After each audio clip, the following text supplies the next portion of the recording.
Well, hey everybody, this is the communique for the week. It's actually Thursday morning, and I thought I'd just get outside a little bit and was talking to the Lord and reading my Bible, and was just thinking about the fact that Jesus must have been very approachable by those people who were not religious. Now, you know, some people are approachable, but they're approachable by people in their camp. They're approachable by the people in their church, in their denomination.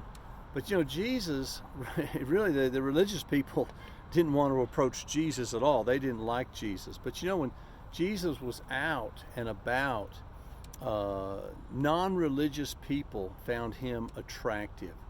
Those people that were not part of the temple establishment, were not part of the religious establishment, they found Jesus to be someone that they could approach and someone that they could talk to.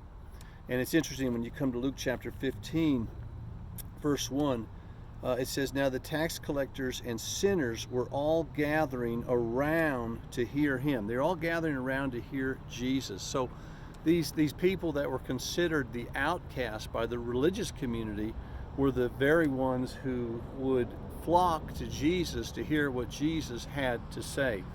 You come to passages like Mark chapter 1 and verse 40. "A man with leprosy came to him and begged him on his knees, 'If you are willing, you can make me clean.' Filled with compassion, Jesus reached out his hand and touched the man. 'I am willing.' And immediately the man was cleansed of his leprosy." So the thing that strikes me, though, is the man with leprosy came to him. You know, people with leprosy did not approach people that did not have leprosy, and they certainly would not have approached a religious person. They certainly never would have approached a priest or a Levite or a scribe, because that was just something that you did not do. So Jesus is very approachable by those people that are not part of the moral, religious establishment of the day. And I think that in our desire to be like Christ, one of the things we can look at is say, are we approachable?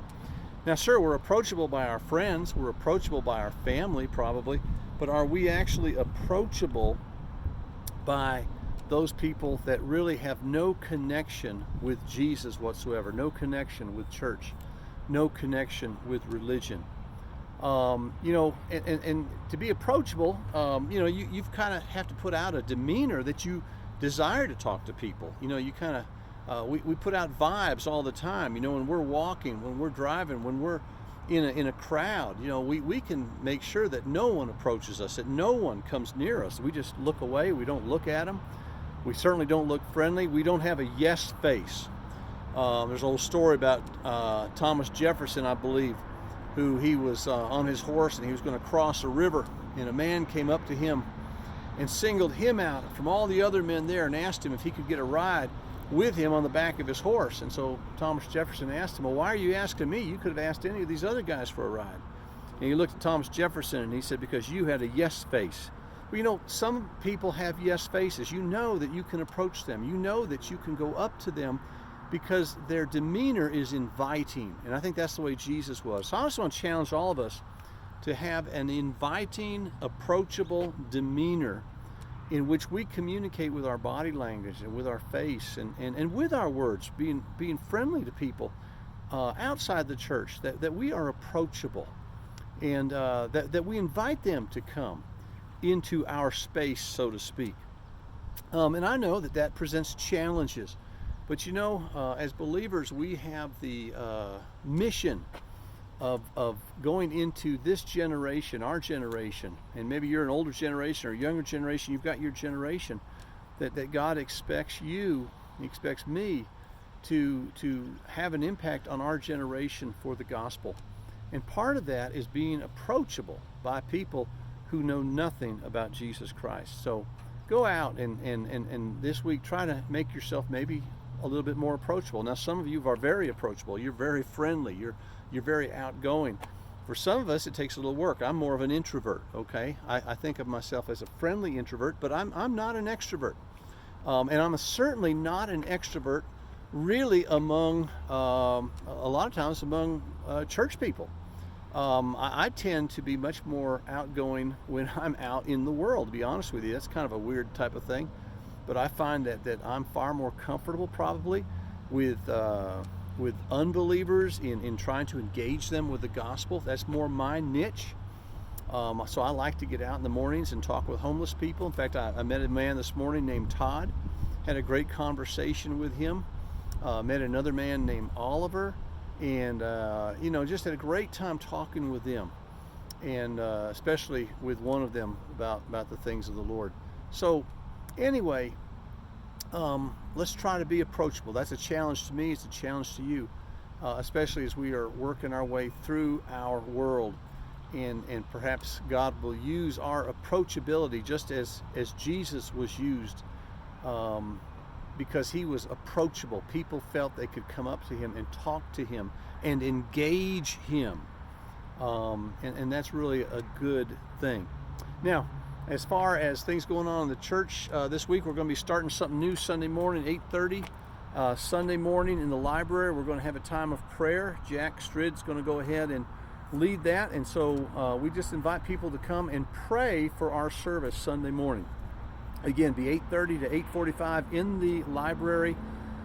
Please come and pray for the service. Pray that God will be glorified and magnified and exalted through our worship, through our teaching of the Word, through our fellowship, through our scripture reading, through everything that we do, that he would receive the honor and the glory. Remember, it's all about him.